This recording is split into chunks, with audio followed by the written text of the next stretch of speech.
Adelante.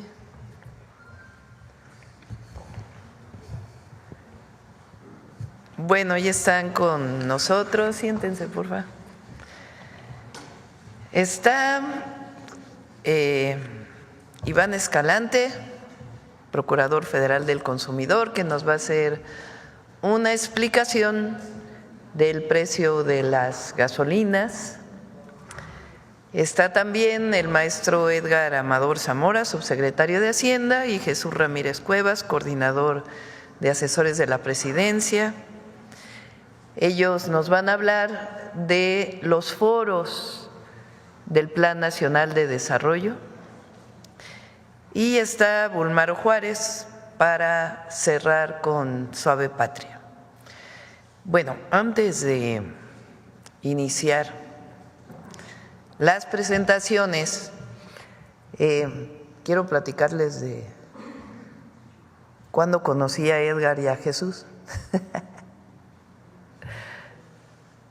Nos conocimos en el movimiento del Consejo Estudiantil Universitario.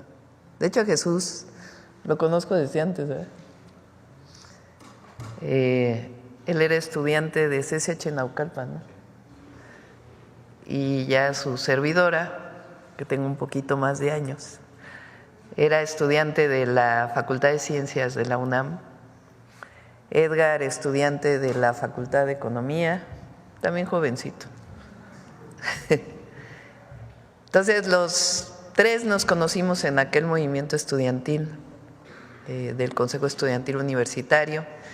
Para todas y todos los jóvenes y los no tan jóvenes que no conocen de este movimiento, en 1986 el entonces rector Carpizo hizo una modificación a los estatutos de la UNAM y planteó que hubiera cuotas de inscripción de colegiaturas, exámenes departamentales iguales independientemente de la carrera, acababa con el pase automático de las preparatorias y CCHs de la UNAM a las licenciaturas, y varios temas.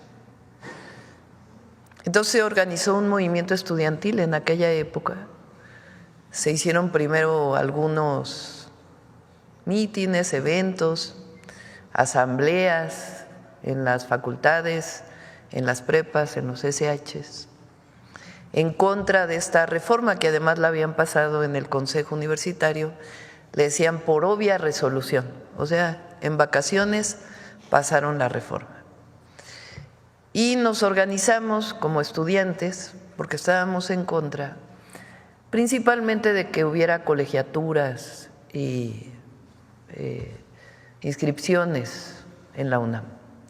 En aquella época decían las autoridades universitarias, y por cierto, muchos de los intelectuales que el presidente le llamaba orgánicos, pegados al rector Carpizo, muchos otros profesores de la UNAM, asesores del movimiento estudiantil. Entonces el movimiento se organizó y nombramos representantes en cada facultad, en cada escuela, e hicimos un consejo de los representantes, el Consejo Estudiantil Universitario. Jesús era representante del CCH Naucalpan. Ya de la Facultad de Ciencias Políticas. Nos conocimos cuando iba en el CCH Naucalpan, pero ya era de la Facultad de Ciencias Políticas. Y Edgar de la Facultad de Economía. Entonces hicimos este consejo estudiantil y lo primero que pedimos fue un diálogo público con la autoridad universitaria, porque en los medios de comunicación y demás pues había una ofensiva en contra de los estudiantes. Se pidió el diálogo público y que se transmitiera por Radio UNAM.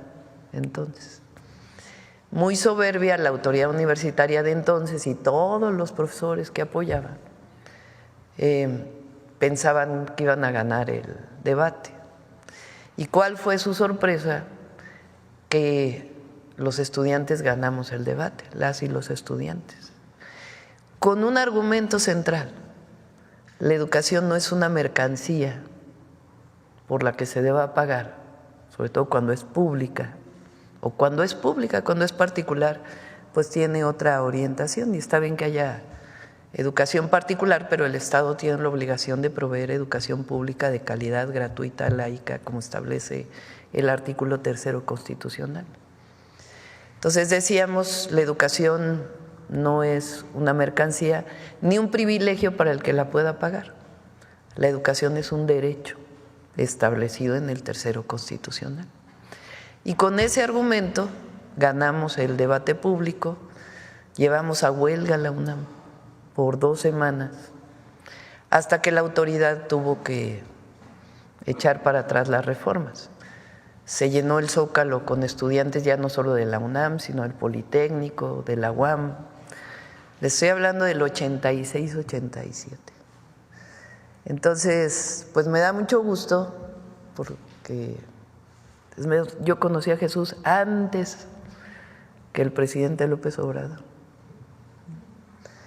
Entonces me da mucho gusto que sea el coordinador de asesores porque además de todo es un hombre pues muy culto, conocedor de la historia de México y que tiene muy fundados los principios de nuestro movimiento. Y bueno, Edgar, pues hoy es el subsecretario del ramo de la HHH, Facultad de Economía de la UNAM. E Iván nos conocimos después porque es más joven, aunque no parece. No, no es cierto.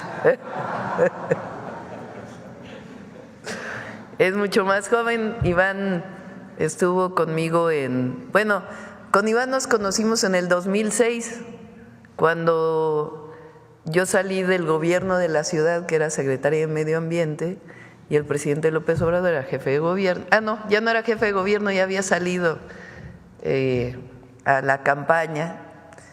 Por ahí cuando estuvo la campaña esta tremenda de López Obrador, un peligro para México, ya había yo terminado de construir, de coordinar la construcción, porque yo no los construí obviamente, la coordinación de la construcción de los segundos pisos, que era mi última tarea en el gobierno de la ciudad, y salí del gobierno a apoyar al presidente como vocera en los medios de comunicación. Entonces, pues no había redes sociales ni como ahora. Era pues prácticamente todo eran los medios masivos.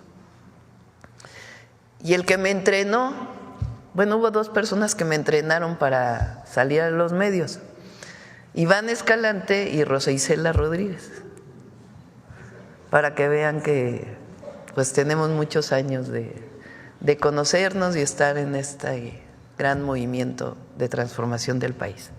Bueno, Iván, adelante. Muchas gracias, presidenta. Un honor. Muy buenos días a todas y a todos. El día de hoy vamos a informar sobre la evolución del precio de la gasolina regular desde el sexenio de Felipe Calderón hasta el día de ayer, 2 de enero. Actualmente el precio promedio de la gasolina regular se encuentra entre los 23 pesos con 50 centavos y los 24 pesos.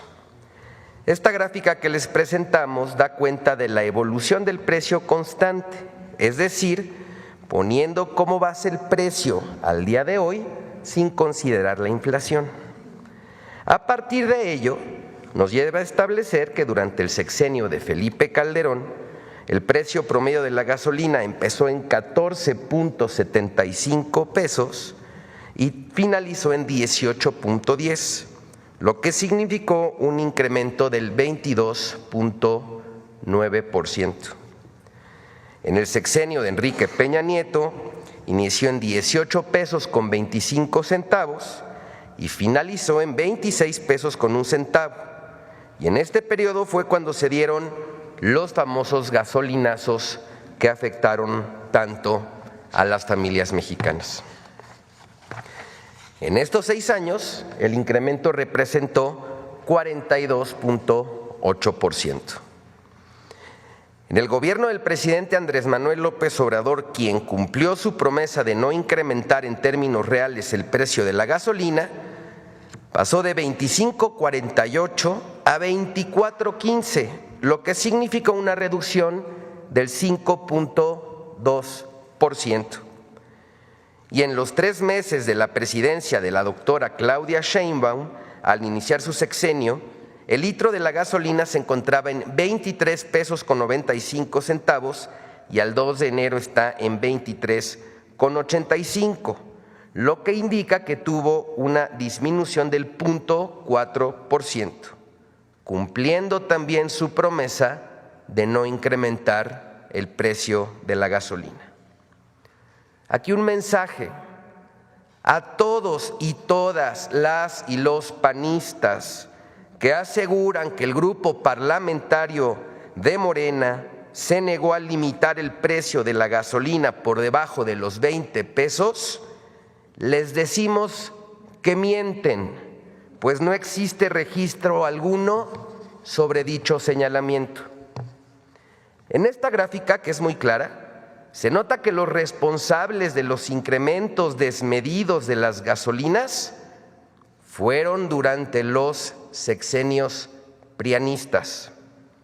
Ahora bien, en la siguiente diapositiva se puede ver que los precios de las gasolinas se han mantenido por debajo de la inflación acumulada prácticamente desde octubre de 2019.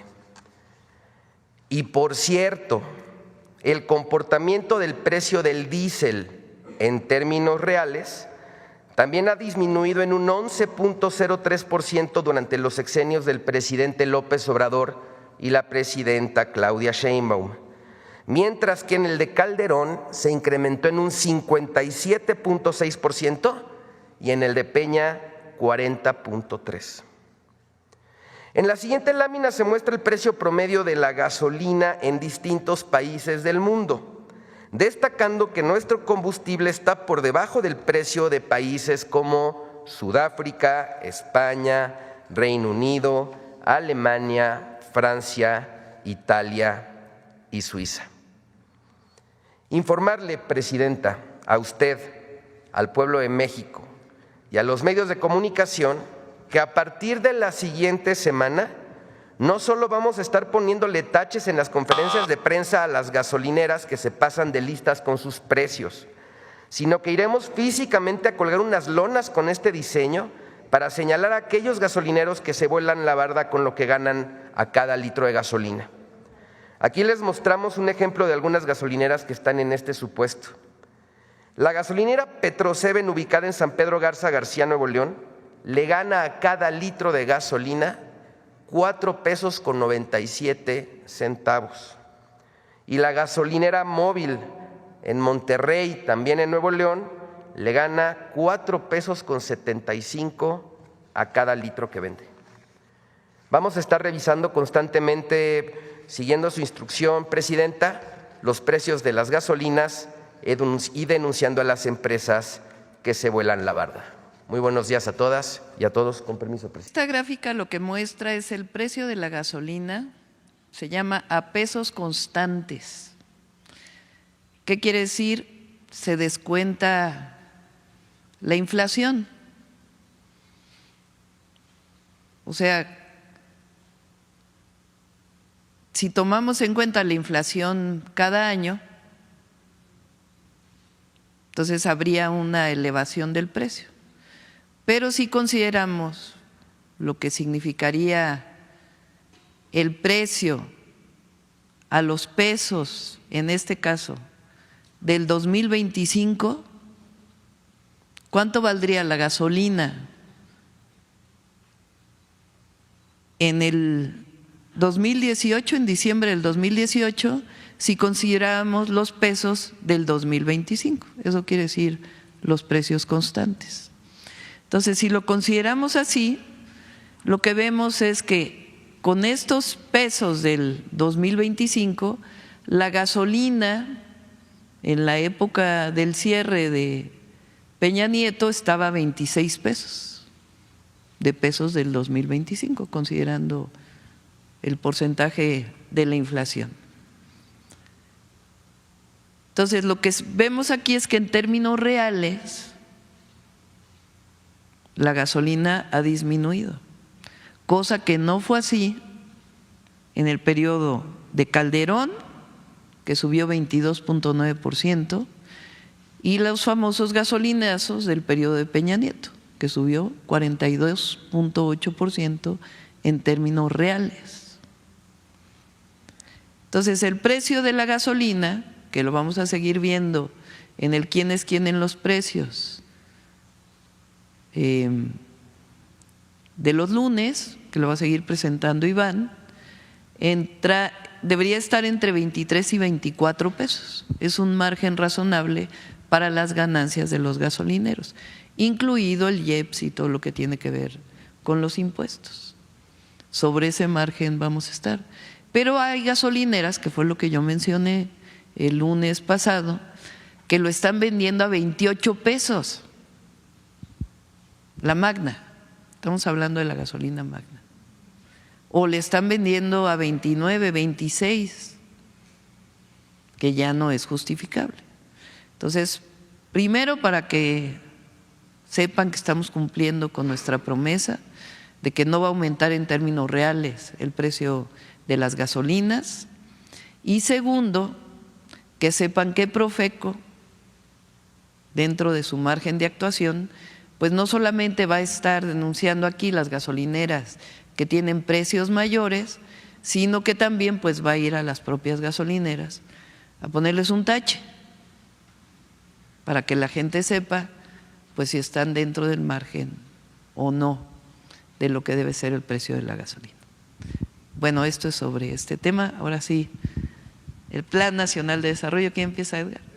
La presidenta hacía la crónica, ella ha sido nuestra líder desde que yo tenía 19 años. Ya me está echando de cabeza. Y lo sigue siendo, y lo seguirá haciendo. Si me permite, Presidenta, un poco de contexto que nos va a comunicar, digo, es una trama que comunica la introducción de la señora Presidenta con el tema del Plan Nacional de Desarrollo. El Plan Nacional de Desarrollo surge a partir de la Ley de Planeación promulgada en 1983. ¿Qué pasa en 1983? México está básicamente quebrado, ¿no? Había caído en moratoria su deuda externa en 1982, ¿no? Y el único que le prestaba eran los organismos financieros internacionales, el FMI, el Banco Mundial, ¿no? Y para ello se tuvo que firmar una carta de intención, ¿no? Una carta de intención donde México se obligaba a portarse bien en términos financieros, y dentro de esa carta de intención existía el compromiso de liberalizar y de flexibilizar precios en la economía, los precios de las mercancías y los servicios. Y dentro de esas mercancías y precios que nos comprometimos como país a liberalizar estaba la educación, ¿no? Y dijeron, pues la educación es una mercancía más, vamos a subirle el precio, vamos a liberalizar el precio de la educación, ¿no? Hasta que llegaron con las cuotas de la Universidad Nacional en el 86, ¿no? Entonces, dentro de ese esquema de un país en una situación financieramente muy comprometida, es donde se da la promulgación de la Ley de Planeación, es donde se da el movimiento del Consejo Estudiantil Universitario en la Universidad Nacional y en otras universidades públicas, y digamos empieza un proceso de transformación que nos tiene por acá, ¿no? En este sentido, la instrucción de la Presidenta fue coordinarnos a la Secretaría de Hacienda con la Coordinación de Asesores de Jesús. Es un trabajo conjunto para llevar a cabo el Plan Nacional de Desarrollo. Si nos permiten, ¿en qué consiste? Y bueno, quizá al compañero de la guillotina le va a gustar la idea, es subvertir la Ley de Planeación y convertir el ejercicio del Plan Nacional de Desarrollo en un ejercicio democrático, ¿no? La idea es planeamos juntos, ¿no? ¿Qué es el Plan Nacional de Desarrollo? Es la guía del gobierno mexicano donde se definen las prioridades en materia económica, social y política durante el sexenio. No nada más las económicas, también las sociales y políticas. La idea es bajar a presupuesto los compromisos del gobierno, de la administración, mediante la participación de toda la población en general.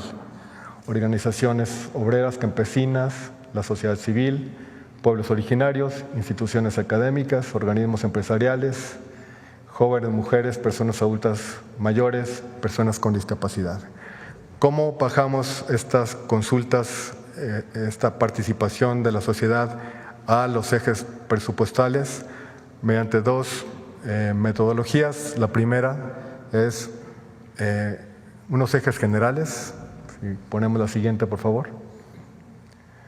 Tenemos estos 4 ejes generales en donde estamos aterrizando, y aquí el documento semilla del Plan Nacional de Desarrollo son los 100 compromisos de la presidenta a través de las 14 repúblicas en donde están contenidos estos 100 compromisos. Estas 14 repúblicas van a estar acomodados en estos 4 ejes generales. El primero es gobernanza con justicia y participación ciudadana, integradas por 2 de las repúblicas. El siguiente eje, desarrollo con bienestar y humanismo, que integra a 5 de las repúblicas contenidas en los documentos de los 100 puntos. El tercer eje general es la economía moral y trabajo, con 3 de las repúblicas. Y finalmente, desarrollo sustentable, que integra 3 repúblicas. Entonces tenemos 4 ejes generales, los cuales van a estar atravesados por 3 ejes transversales, que son los de la siguiente diapositiva, por favor.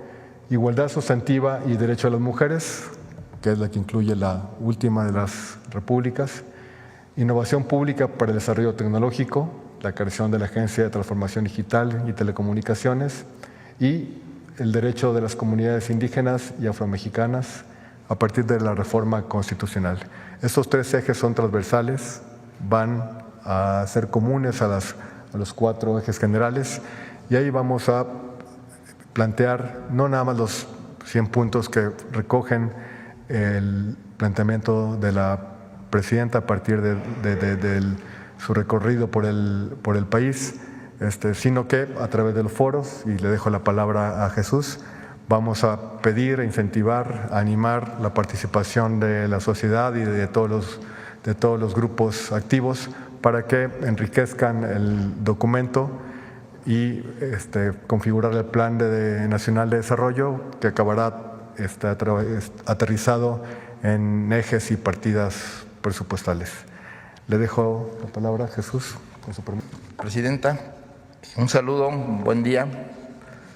Es un honor estar aquí en la Mañana del Pueblo. Bueno, como bien explicaba Edgar, subsecretario de Hacienda, pues el Plan Nacional de Desarrollo surge como un mandato constitucional, originariamente promovido por lo que nos explica hoy, presentando la carta de intención, que se las vamos a compartir, como los gobiernos neoliberales, su planeación no era con el pueblo de México, no era en el Congreso, era con los organismos financieros internacionales. Y en esa carta de intención establece el gobierno de México en el 83 que todos los planes, todas las propuestas, toda su política pública iba a ser consultada con los organismos financieros para ser aprobada. Ahora ya no es así. Ahora, bueno, de acuerdo al artículo 26 constitucional, la planeación del gobierno debe ser democrática, como bien explicaba Edgar, con la participación de todos los sectores, el sector privado, el sector social, el sector público, obreros, campesinos, indígenas, hombres, personas del norte, personas del sur, gente urbana, gente rural. La idea es que participe toda la población. Hay que considerar que el artículo 26 está dentro de en el capitulado de la Constitución en lo que son los derechos humanos. Entonces, está considerada la participación democrática de planeación como un derecho del pueblo, como un derecho de los ciudadanos. Por eso es tan importante la convocatoria a este Plan Nacional de Desarrollo, porque se trata de completar la otra fase de la transformación. Se han transformado las instituciones, se ha transformado el Poder Ejecutivo, el Poder Legislativo y ahora vamos a la transformación del Poder Judicial. Pero necesitamos la otra parte, el otro pilar de la transformación, que es la participación de la sociedad.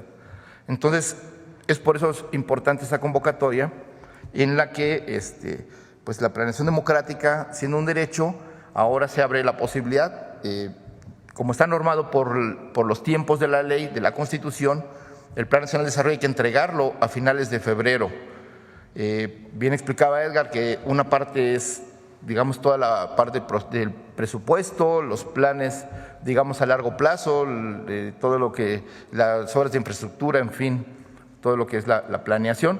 Pero por el otro lado, pues la participación. Y como tenemos poco tiempo, los foros pues van a ser en las primeras 2 semanas de enero para permitir la participación, pero al mismo tiempo tener tiempo de integrar el documento de manera adecuada con todo lo que técnicamente se requiere, presupuestos, indicadores de desempeño, indicadores de resultados, de tal manera que pueda ser tangible al final, poder evaluar si se cumplió la palabra, si lo que se estaba planeado se pudo alcanzar, y tanto para la propia administración pública, el Estado, que por Constitución debe tener la rectoría de la economía y del país, y la sociedad como para que califique, evalúe y tome sus propias conclusiones.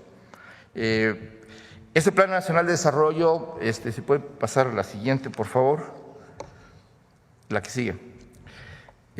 Solo para entender el marco de este Plan Nacional de Desarrollo, el que se va del 2025 al 2030, pues tiene varios componentes. Uno, tenemos que pensar que es la continuación de la transformación iniciada en el 2018. Entonces, tiene que mantener el rumbo del cambio en favor del pueblo de México, y por eso un elemento central son los principios en los que está basado esta transformación: la prosperidad compartida, que no puede haber un gobierno rico con pueblo pobre, que los y las gobernantes deben ser honrados y buenos, que la democracia es el gobierno del pueblo, por el pueblo y para el pueblo, que está prohibido prohibir, el desarrollo y el bienestar con cuidado del medio ambiente, que debe haber una igualdad sustantiva de género, pero también cultural y social. México es un país soberano, independiente y democrático. La política se hace con amor y no con odio, que ese es un elemento cultural central de esta transformación, que es una transformación pacífica, es una transformación legal, es una transformación de las ideas, pero también de los comportamientos y las prácticas. Entonces, este cambio implica al gobierno, pero también a la sociedad. Y bueno, pues por último, como elemento central del neoliberalismo que polarizó, ese sí polarizó a la sociedad, entre una minoría que tenía todo y la mayoría que tenía muy poco. Y en ese sentido, por eso se rechaza el clasismo, el machismo, cualquier forma de discriminación, y es parte de los principios de este Plan Nacional de Desarrollo. Entonces, ya explicó Edgar que los 4 ejes generales, la siguiente, por favor, los 4 ejes generales y los ejes transversales, es decir, hay 4 grandes temas, y que los ejes transversales, es decir, la igualdad sustantiva de mujeres, la innovación pública con el desarrollo tecnológico digital y los derechos de los pueblos indígenas deben ser incorporados a los 4 ejes y a todos los temas de gobierno, de tal manera que, como todos sabemos, acaba de ser aprobada una reforma indígena que reconoce plenamente los derechos de los pueblos y comunidades indígenas y por lo tanto también su derecho al desarrollo. Entonces, aquí tenemos que incorporar que en todos los planes de gobierno, cómo los pueblos indígenas van a ser plenamente parte integrante del desarrollo económico, social, cultural y político del país. La que sigue, por favor. Entonces, con base en eso que ya explicó, y la que sigue, otra más. Las repúblicas, que son unas propuestas temáticas y los ejes que presentó la presidenta Claudia Sheinbaum como parte de su plan de gobierno, de su propuesta de gobierno, de su programa y su plan y su proyecto de nación. Se establecieron, se calendarizaron, digamos, para poder abordar todos los 4 ejes, las 14 repúblicas, que son los temas que presentó la presidenta, los 100 compromisos que se hizo desde el primer día de inicio de este gobierno, todo va a ser integrado en los foros para ser discutido y analizado, que ese es el propósito de este Plan Nacional de Desarrollo. Entonces, les voy a presentar el calendario para que en los estados estén atentos, dónde pueden participar, porque hay foros presenciales y además hay participación, también se puede participar de manera digital, pues inscribiendo sus propuestas, sus documentos, sus análisis, sus comentarios, sus reflexiones, y todo va a ser tomado en cuenta para integrarse en el Plan Nacional de Desarrollo. Entonces, los foros propiamente comienzan el próximo lunes 6 de enero hasta el 17 de enero. Entonces, digamos, aquí presentamos el 6 de enero, va a haber foros en Tijuana, y va a ser la dependencia va a ser seguridad, y el tema es gobernanza con justicia y participación ciudadana. El martes 7 en San Cristóbal de las Casas, Chiapas, el tema del desarrollo con bienestar y humanismo, obviamente le toca a la Secretaría de Bienestar. El miércoles 8, economía, moral y trabajo en Guadalajara, le toca a la Secretaría de Economía. El 9 de enero le toca a Desarrollo Sustentable, a Semarnat en Mérida, Yucatán. El 10 de enero habrá foros en la Ciudad de México, Mérida, Monterrey y Tepic. En la Ciudad de México y Mérida, de gobernanza con justicia y participación ciudadana, igual que en Monterrey. Y en Nayarit, en Tepic, Nayarit, va a ser economía, moral y trabajo. El sábado 11 de enero, desarrollo con bienestar y humanismo en Hermosillo, Sonora, en Guanajuato, en Pachuca, Hidalgo, en Saltillo, Coahuila y en Tlaxcala, Tlaxcala. Asimismo, habrá en Colima un foro de transición agroecológica que tiene que ver con la sustentabilidad de la producción agrícola.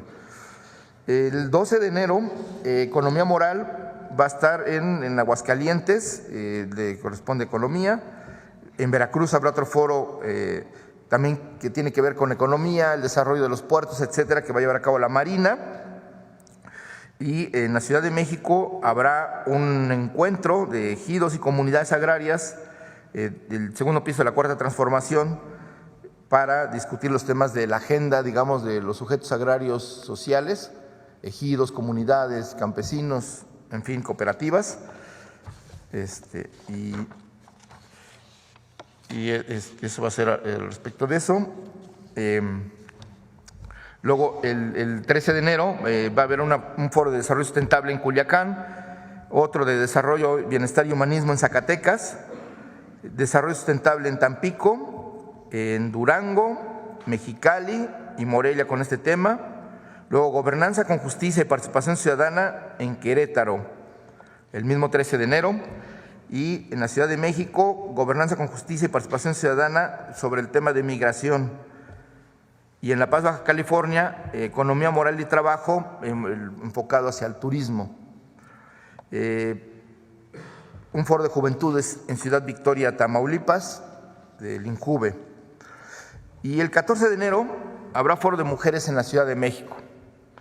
Habrá un foro de gobernanza con justicia y participación ciudadana en Cuernavaca y foros de economía, moral y trabajo en San Luis Potosí, Guadalajara y Cancún. Otro foro de juventudes en Pachuca, Tijuana, Torreón y Ciudad Nicolás Romero, Villa Nicolás Romero en el Estado de México. Todo esto el 14 de enero. El 15, otro foro de juventudes en Tehuacán, Puebla y en Comalcalco, Tabasco, así como un foro de economía, moral y trabajo en Toluca. El jueves 16 habrá un foro de personas con discapacidad en Zacatecas, uno de desarrollo sustentable en Chihuahua, un foro de las mujeres en Ciudad Juárez, un foro de las juventudes en Champotón. El viernes 17 de enero, Sembrando Vida hará un foro en la Ciudad de México, desarrollo con bienestar y humanismo en Jalapa, con enfoque de educación. Luego un foro más foro de juventudes en San Cristóbal de las Casas, en Ciudad Juárez, en Hermosillo y Oaxaca. El sábado 18 de enero habrá un foro de bienestar y humanismo en Chilpancingo, de economía moral y trabajo en Puebla, de gobernanza con justicia en Oaxaca. Y por último, el 19 de enero es un foro de las comunidades indígenas y pueblos afromexicanos en Morelia, Michoacán. Entonces, la idea es que se pueda participar de manera directa o de manera virtual. Entonces, todo comienza a partir del 6 de enero y, digamos, terminaría prácticamente el 19 de enero, porque después se tienen que integrar las conclusiones y los documentos. Entonces, a partir del próximo lunes, la página web Planeando Juntos estará habilitada como en el sitio, en la página del Gobierno de México. Entonces, ¿cómo participar? Pues como ustedes saben, pues están los 4 ejes generales, cualquiera de los temas que de interés del público, sea gobernanza con justicia, desarrollo con bienestar, economía moral y trabajo, desarrollo sustentable, pueden participar con sus temas específicos y tomando en cuenta pues los ejes transversales que ya se describieron. Entonces, ¿cómo pueden participar? Aquí está establecido, digamos, una plantilla de cómo integrar, ¿no? Por ejemplo, dice, describe tu propuesta, o sea, si un ciudadano, un grupo de ciudadanos, una organización, un sindicato, en fin, tengan una propuesta, tienen que describir su propuesta de manera muy puntual. Por ejemplo, aquí habla de expandir las estancias para el cuidado de personas de adultos mayores, ¿no? Que es la propuesta hipotética que se presenta aquí. Entonces, en pocas palabras, ¿qué acciones o recursos necesita el gobierno para llevar a cabo esta propuesta? Entonces, ya uno pone ejemplos o sus propuestas mismas. Y aquí dice, bueno, construir más centros de salud, capacitar a los jóvenes para empleos técnicos, otorgar estímulos en proyectos agrícolas, ampliar las rutas de transporte público, etcétera, ¿no? Medidas concretas que la gente piense para mejorar su condición de vida o para resolver un problema social colectivo, ¿no? Y entonces, al final, en esta inscripción de las propuestas, también, en pocas palabras, cuáles son las expectativas que tiene el ciudadano, qué resultados espera de la propuesta y cómo podrás comprobar que está funcionando, ¿no? O sea, cuáles son los elementos que hay que tomar en cuenta para saber si esto va funcionando y si logra las metas y los objetivos que se propone la propuesta. De tal manera que no solo es la planeación, sino también la evaluación. Entonces, el Plan Nacional de Desarrollo incluye esta parte de participación democrática, pero también la evaluación. Y como todo está, digamos, en línea, todo está accesible a la gente, pues la gente puede darle seguimiento a los temas para que en sus regiones, en sus lugares, en los temas de interés, pues poder saber qué está haciendo el gobierno, qué están haciendo las dependencias, qué están haciendo los congresos cuando toca al Poder Legislativo tomar decisiones, qué está haciendo el Poder Judicial ahora que está en proceso de transformación, cuando le toca tomar también parte de los procesos de cambio, ¿no? Entonces, por último, me gustaría señalar que a partir del lunes se pueden inscribir, la siguiente por favor, en la página de internet del Plan Nacional de Desarrollo, de Planeemos Juntos, y bueno, pues ahí están todos los documentos, las bases constitucionales, las propuestas, y ahí pues ahí se van todos los insumos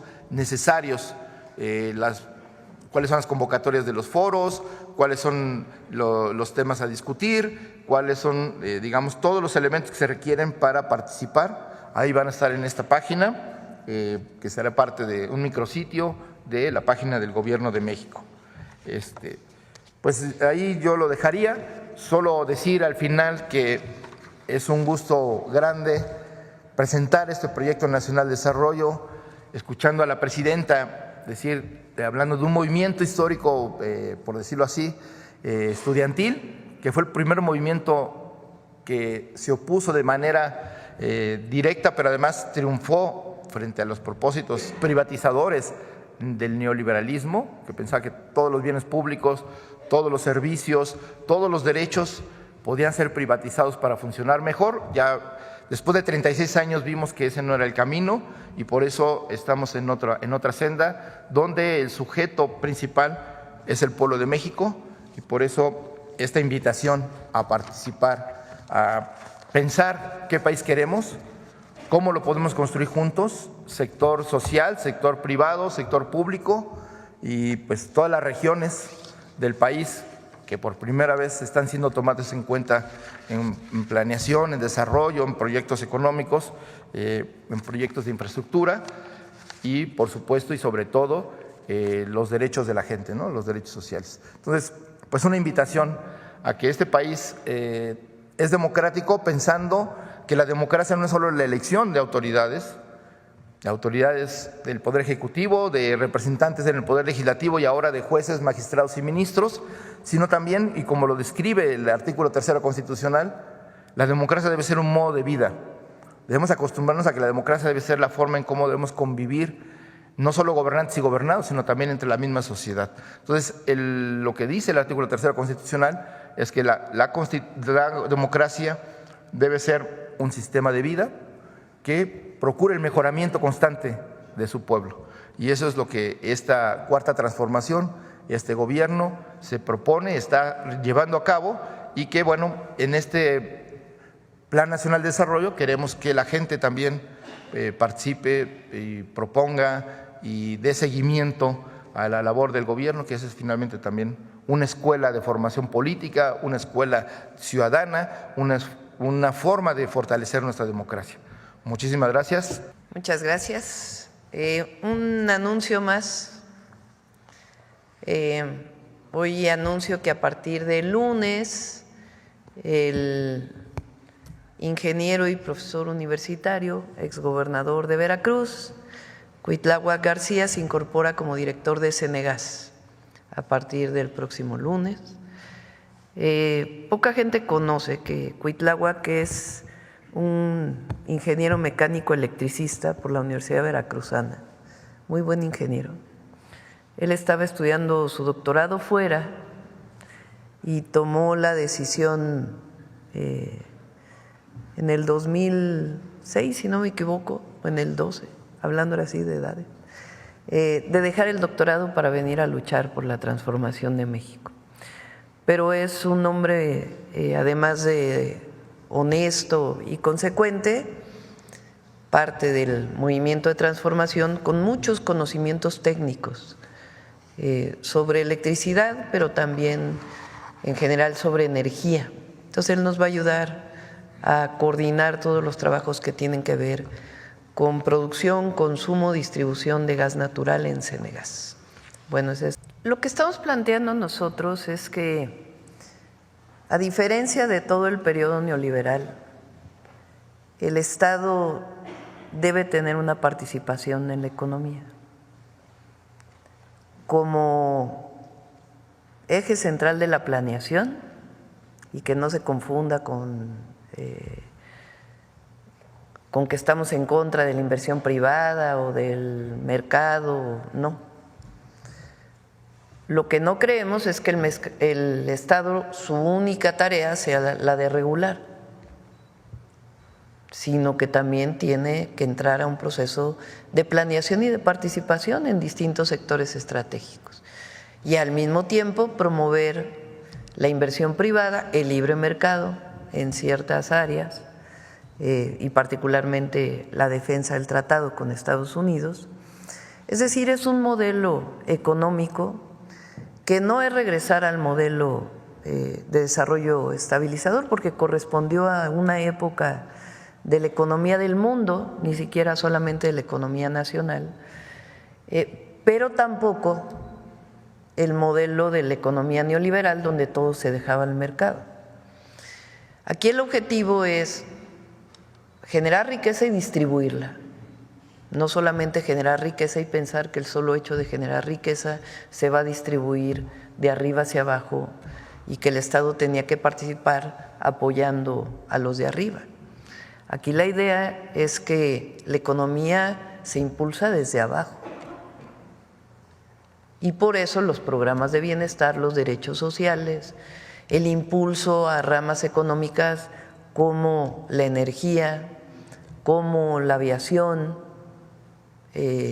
como los trenes de pasajeros que estamos recuperando, como la construcción de vivienda, en fin, diversas áreas en donde también debe participar el Estado.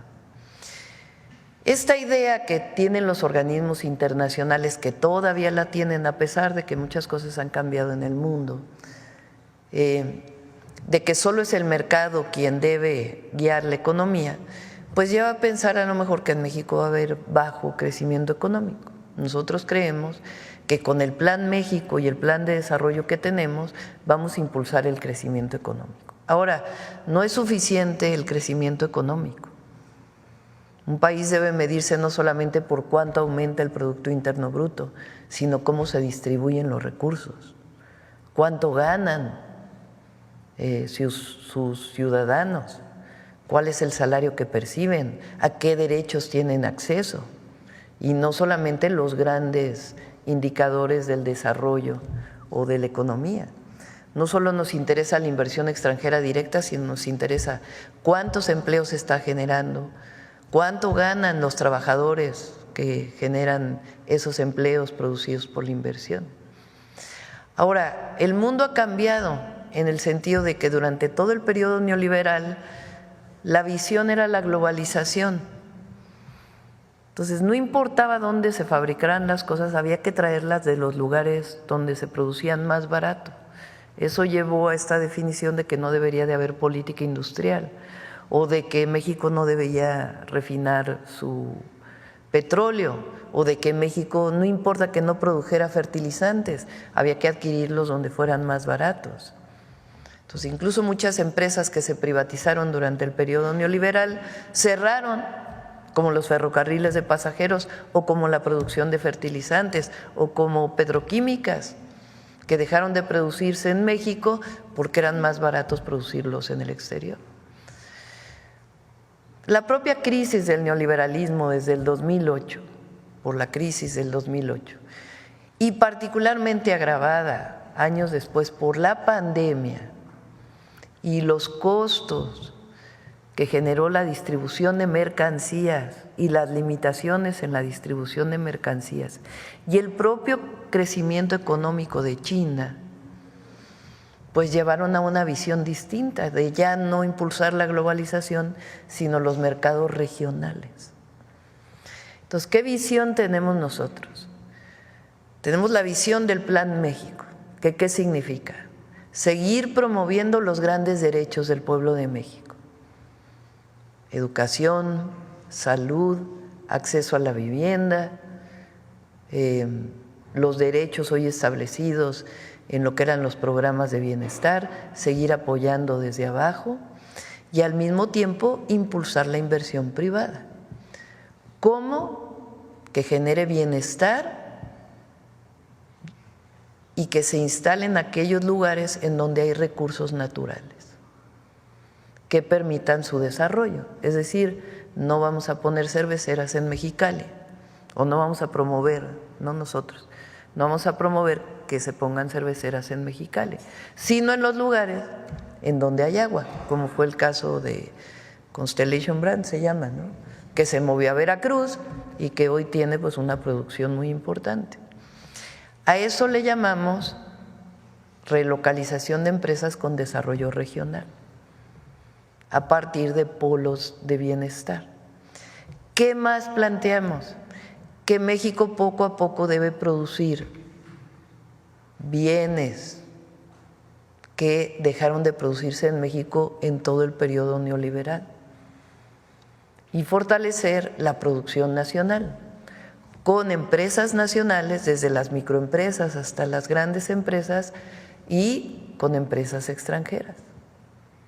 Entonces, una visión de desarrollo del país que lo que busca es, sí, crecimiento económico, pero sobre todo bienestar.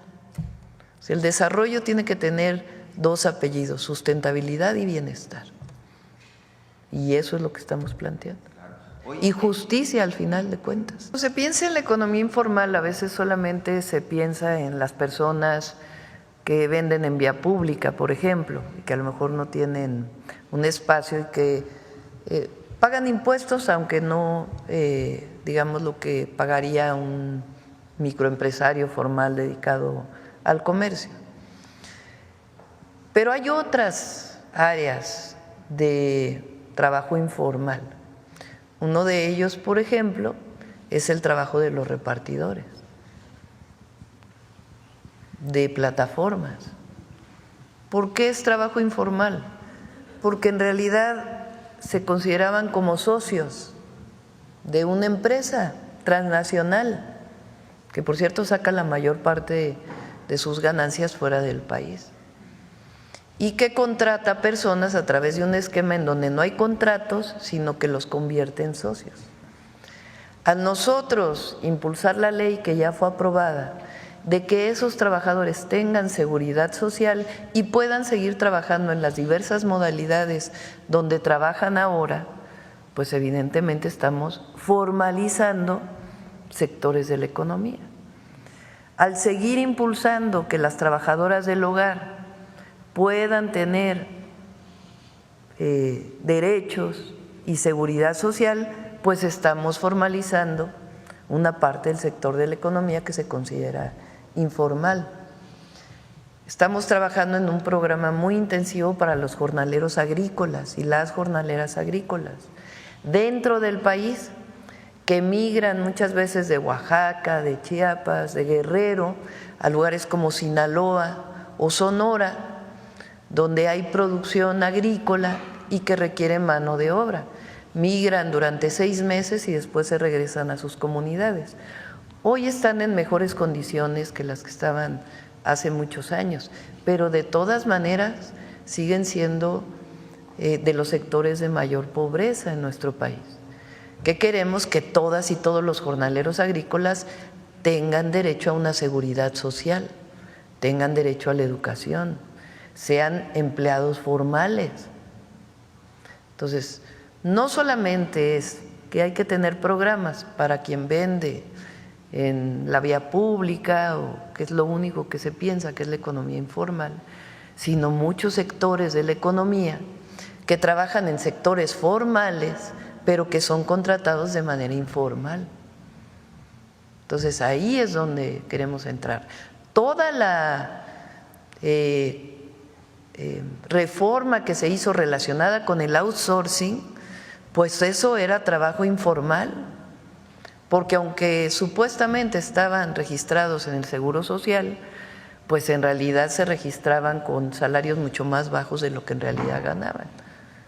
Entonces, la formalización de la economía tiene que ver con el desarrollo, con justicia del país, y tiene que ver también con programas especiales que permitan que todos aquellos que son parte de la llamada economía no formal pues puedan ir poco a poco entrando en este esquema. Claro, en los mismos medios de comunicación seguramente hay un área de oportunidad. También importante. En los medios de comunicación hay claro. mucho trabajo. O sea, ¿por qué a veces, ayer lo presentábamos, cae el empleo siempre en los diciembres?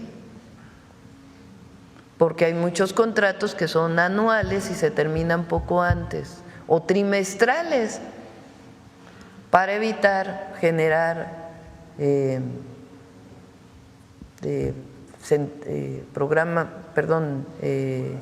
antigüedad y ser parte del Instituto Mexicano del Seguro Social. Se contratan por honorarios, muchos de ellos, y antes de que termine el año se les da de baja y en enero se vuelven a contratar para que no sean parte ni del reparto de utilidades ni del aguinaldo muchas veces. Entonces ahí también hay un área de oportunidad muy grande. Claro. Por 12 años en el país, que por cierto era abogado, no era economista. Aquellos gobiernos eran de mucho contraste porque eran gobiernos muy autoritarios y al mismo tiempo promovieron parte de lo que se llamó el desarrollo estabilizador, de la sustitución de importaciones. Y ese libro de Desarrollo Estabilizador de Ortiz Mena es muy bueno, la verdad muestra pues lo que fue la economía de aquellas épocas y cómo se generó este sentido de planeación, que por cierto Ortiz Mena fue quien diseñó el plan de desarrollo de López Mateos y después de Díaz Ordaz, que era parte del desarrollo estabilizador. Él fue parte del diseño de la nacionalización no solamente de la industria eléctrica, sino de Teléfonos de México. Ahí cuenta cómo fueron adquiriendo poco a poco las acciones de Teléfonos de México hasta que el Estado resultó que tenía ya la mayoría.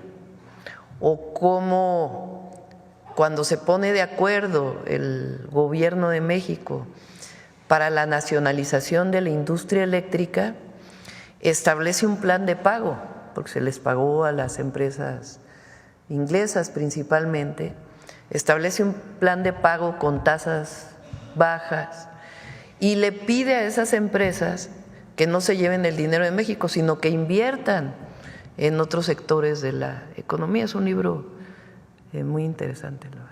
Bueno, adelante.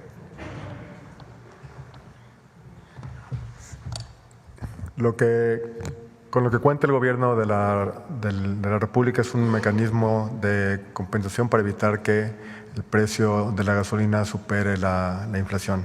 En caso que el precio de referencia supere, por ejemplo, el precio base, hay un estímulo, ¿no? Esta semana ahora va a haber estímulo, ¿no?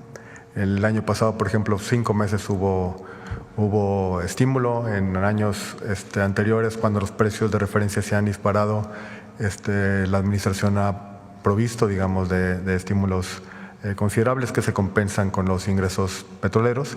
Entonces, el IEPS está integrado dentro del precio final. Entonces, la forma en que opera este mecanismo de compensación es mediante este estímulo regular, ¿no?, que provoca el comportamiento que presentaba la Profeco en su presentación inicial, ¿no?, donde estamos 5.4% por abajo en términos reales del precio al inicio de la administración en gasolina, 11% por abajo en términos reales en diésel.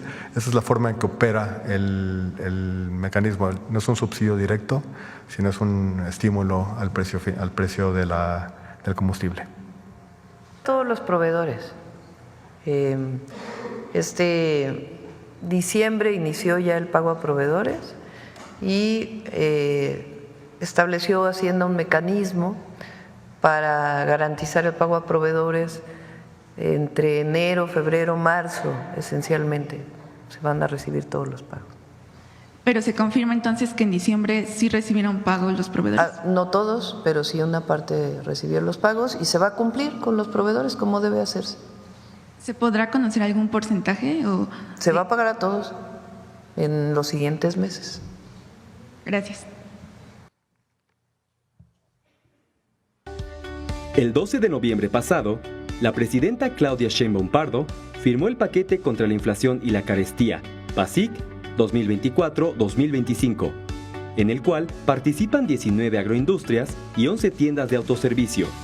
Este es un acuerdo voluntario entre el gobierno y el sector empresarial para que no aumente el precio de la canasta básica. La buena noticia es que los 24 productos de la canasta bajan de 1,039 pesos a 910 pesos.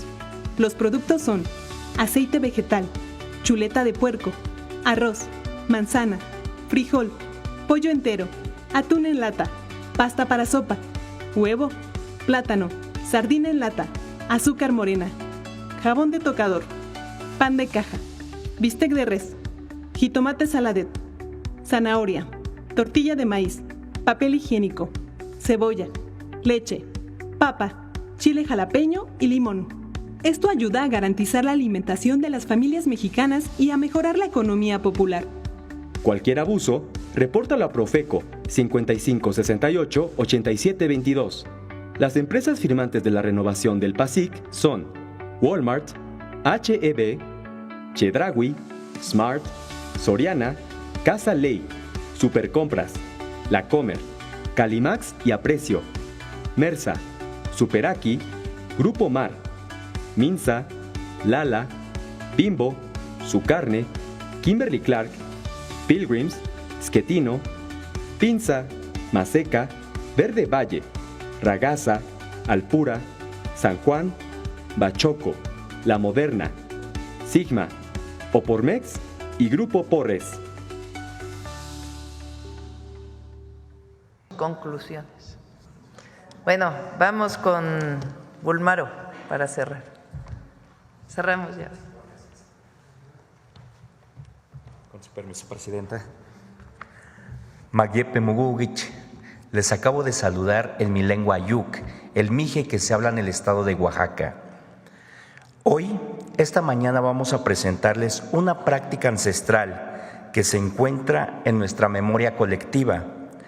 La conocemos a través de registros históricos como códices y restos arqueológicos. Se trata del juego de pelota prehispánica. ¿Sabían que en el presente hay jóvenes que se encargan de rescatar esta tradición con más de 3.600 años de antigüedad? Hoy presentamos la siguiente cápsula sobre el ulama, que nos muestra una parte de la riqueza cultural milenaria de nuestro país. Con su permiso, Presidenta, amigas, amigos, veamos la cápsula. Estos jóvenes universitarios están jugando ulama, el milenario juego de pelota mesoamericano. Alrededor de este ritual han forjado una comunidad académica, deportiva y social. Buenos días, nosotros somos la Asociación de Juego de Pelota de ULE, Ulama Poctapoc de la UNAM. Actualmente nosotros somos estudiantes que nos encargamos de estudiar cada quien su carrera. El ulama se juega con una pesada pelota de entre 2 y 4 kilos que los jugadores deben impulsar. En esta variante, solamente con la fuerza de sus caderas. La gente no dimensiona cuando agarra una bola de hule el peso. Entonces, pero cuando la ves así volar, refuerza la idea de que es ligera. Para estos jóvenes estudiantes, el ulama representa un vínculo con el pasado, una forma de relacionarse con las tradiciones prehispánicas. Tratamos de entender el juego de pelota como si fuera un deporte, pero es más antiguo que un deporte. El ulama ha forjado entre ellos un propósito. Es un espacio de resistencia contra las lógicas del individualismo. O estos rituales de la tradición como es la danza y el temazcal nos dan cuenta de que en tiempos antiguos era muy fuerte y realizaban cosas muy que necesitaban mucha preparación y mucha disciplina. Yo creo que es buscar las actividades que pueden irnos construyendo. Y creo que el ulama es una actividad que puede construirnos mucho como comunidad y para hacer lazos y tejer hule con otras personas. Mi destreza física había aumentado, así como pues fuerza, ¿no? Otro tipo como de seguridad y de confianza al mismo tiempo. Por eso es importante que jueguen las mujeres. Pero también hay que darnos cuenta que la misma cultura es la resistencia, es ese oro que no brilla, pero sí está reluciendo como algo que atrae a los demás. El ulama, ¿cuánto tiempo ha resistido, no? ¿Cuánto tiempo quisieron quitarlo, ¿no?, de nuestras prácticas y sigue con nosotros, ¿no? Creo que es una herramienta para nosotros igual liberarnos o aceptarnos de alguna manera también, ¿no? Y desarrollarnos así como somos, ¿no?